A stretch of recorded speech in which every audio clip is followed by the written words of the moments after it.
Attention all perimeter defenders, IT admins, and operatives.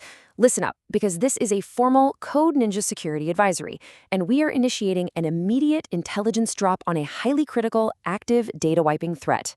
The headline here: Apple's sandbox is broken. That's right, we're talking about the new iOS and macOS Flaw deleting your data, officially tracked as CVE 2026-64707. We're declassifying this explainer right now because we need to force immediate mitigation across your networks. So grab your notepads because we're going to go deep. Okay, let's jump right in. Imagine a low-privileged routine app that you just installed on your device. Now imagine that same app completely bypassing Apple's strict sandbox to silently wipe arbitrary system files or destroy your personal data. That's not some wild theory. That is the exact reality of CVE 2026-64707. Basically, we're dealing with a nasty permissions validation flaw that fundamentally shatters the trust boundary of the Apple app sandbox. Normally, that sandbox is a literal fortress. It keeps an app locked tightly in its own little container. But this flaw? It turns a standard everyday application into an absolute integrity nightmare. The scary part is, the app doesn't even need root access. It doesn't need admin privileges. It literally just needs you to open it. And suddenly, it's reaching outside its container, deleting critical system records, app configs, or your personal files. No way around it. It's a real game changer. Vulnerability Disclosure Timeline, the rapid evolution of CVE 2026-64707. Let's look at how this escalated. To really understand the urgency here, look at how incredibly fast this intelligence moved.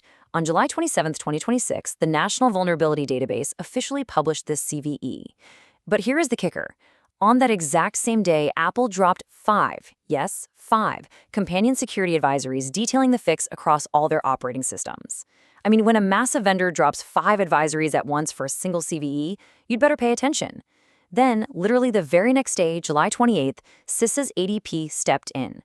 They analyzed the threat, assigned it CWE 732, and actually upgraded the CVSS base score.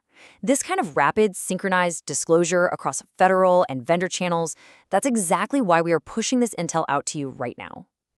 The comms check. Securing the intelligence protocol. Hold up a second.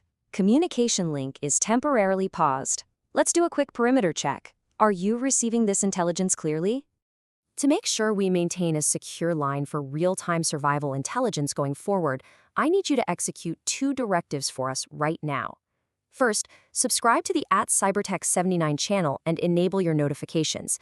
Look, this is a strict security necessity for your ongoing operations. Second, I need you to hit that like button. In our protocol, this serves as your formal ASCK, your acknowledgement of receipt. It confirms this critical brief hit your station. Go ahead and do that right now. Acknowledgement received. Link reestablished. The blast radius. Deep dive into the threat architecture. Let's pivot into the technicals. So, the threat currently holds a CVSS 3.1 base score of 5.5. Now you might be thinking, well, 5.5, that's just a medium severity, right? Don't let that label fool you. As security researchers, we have to look past the top-level score. Sure, the confidentiality impact is none. The availability impact is none. But the integrity impact, that is absolutely high. This isn't about someone stealing your passwords or DDoSing your server. It's about total data destruction. Now, the exploit prediction scoring system, the EPSS, currently gives this just a 0.12% probability of exploitation, and we haven't seen public proof of concept code floating around just yet.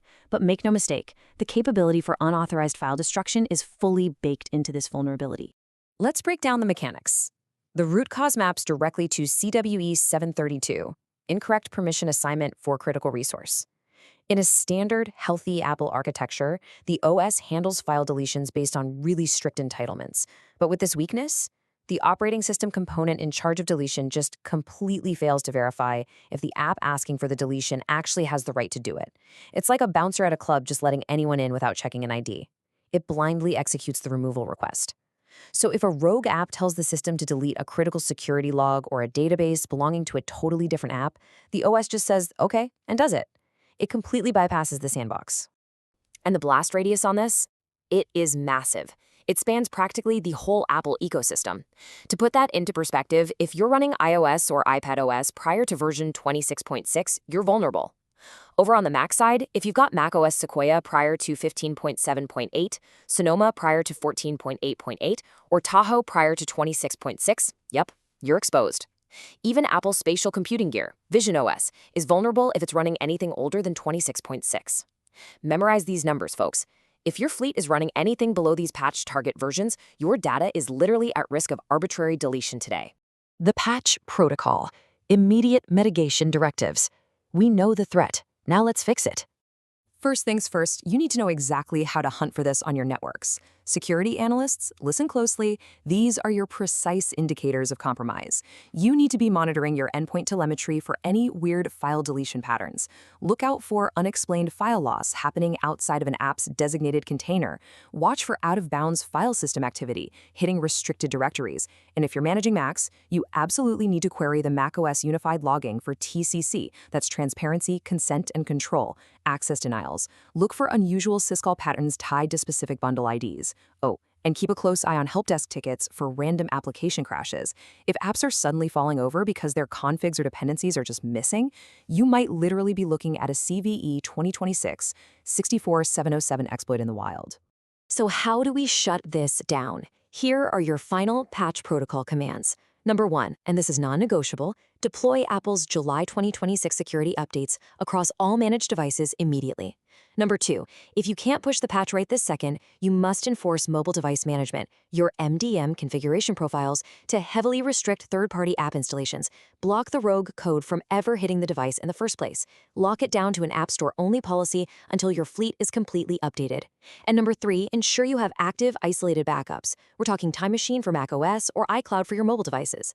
Remember, this is a data destruction threat. If you get hit, your ability to recover depends entirely on your backup compliance. Don't slack on this. The code, Coordinated Vulnerability Disclosure. Before we wrap up this explainer, we need to touch on the why. Why do we jump on a public channel to dissect a dangerous file deletion vulnerability? Well, it comes down to our core ethos. Understanding this flaw is vital if we want enterprise defenders and end users to enforce immediate mitigations. Under Coordinated Vulnerability Disclosure, or CVD, keeping a threat like this quiet, that only benefits the adversaries.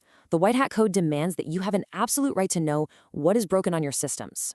We analyze it, we disclose it, and we explain it so you have the precise intelligence you need to defend your network. Honestly, if you don't even know the sandbox is broken, how can you possibly protect the data inside it? Knowledge is your perimeter. So, there you have it. You've got your baselines, you've got your IOCs, and you have your patch directives. Now go execute them. Verify your MDM profiles, lock down those third-party installs, and get your entire fleet updated to the July 2026 patch levels. Because think about it. If a basic, low-level sandboxed app can completely wipe out your data today, what on earth will it be capable of tomorrow? That's all for this intelligence drop. Until next time, stay secure.